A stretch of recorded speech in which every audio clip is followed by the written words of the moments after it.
Amis dans le Seigneur, shalom à chacun d'entre vous.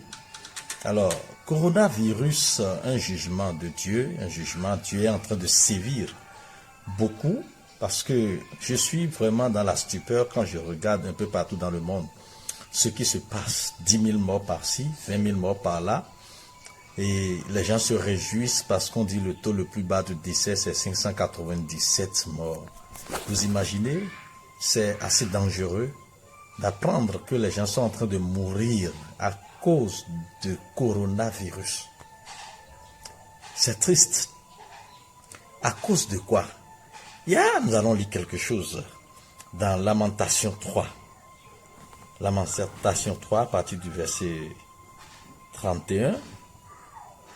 Car le Seigneur ne rejette pas à toujours, mais lorsqu'il afflige, il a compassion selon sa grandeur ou sa grande miséricorde, car ce n'est pas volontiers qu'il humilie, qu'il afflige les enfants des hommes.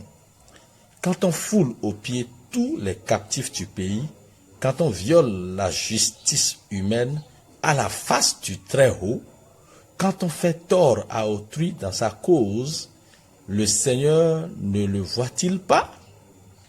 Qui dira qu'une chose arrive sans que le Seigneur l'ait ordonné? N'est-ce pas de la volonté du Très-Haut que viennent les maux et les biens?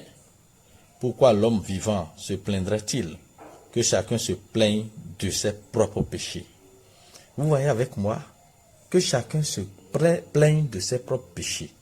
Lorsqu'on se livre à la pédophilie, à l'homosexualité, à la bestialité, à l'ivrognerie, à quoi encore? À tout ce que nous savons comme mot, à l'idolâtrie. Lorsqu'on se met à commettre ces choses, le jugement de Dieu est là.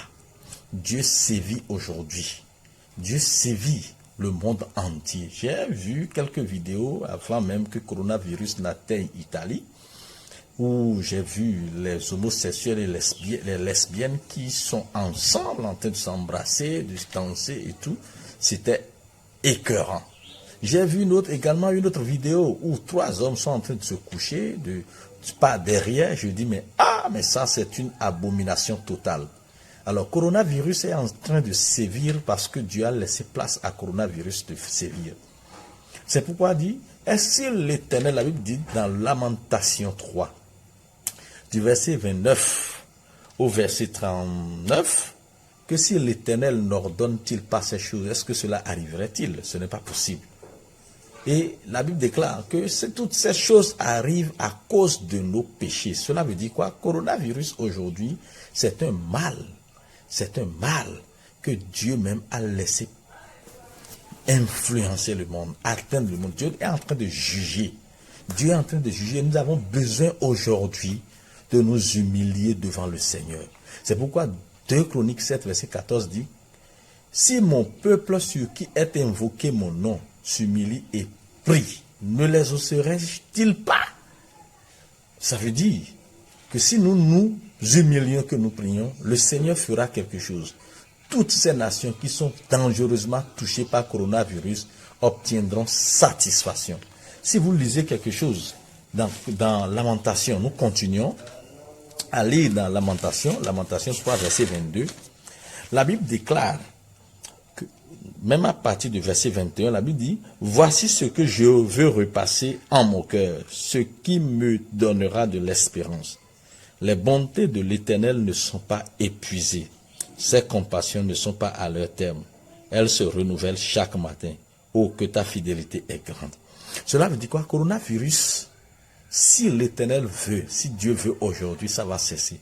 Et la Bible déclare que les bontés de l'Éternel se renouvellent chaque matin. Elles ne sont pas encore épuisées. Nous avons besoin de nous humilier pour que ce jugement que Dieu a laissé place et qui est en train de sévir dans le monde, que le Seigneur puisse revenir à sa miséricorde pour que le monde puisse connaître une satisfaction, un répit, afin que toutes ces choses que l'humanité a commises comme péché et qui a créé beaucoup, qui ont créé justement beaucoup de torts ou de dommages sur tous les continents, dans tous les pays, dans toutes les nations, que cela puisse cesser. Je prie au nom de Jésus que le Seigneur fasse miséricorde dans toutes ces nations qui sont dangereusement touchées. Tous les pays qui sont touchés, Seigneur, touche ces pays. Seigneur, visite ces pays. Que ta miséricorde et ta compassion se renouvellent dans ces pays, afin que la grâce et la bonté agissent et que les pertes en vies humaines que nous enregistrons de façon abondante puissent cesser. Shalom.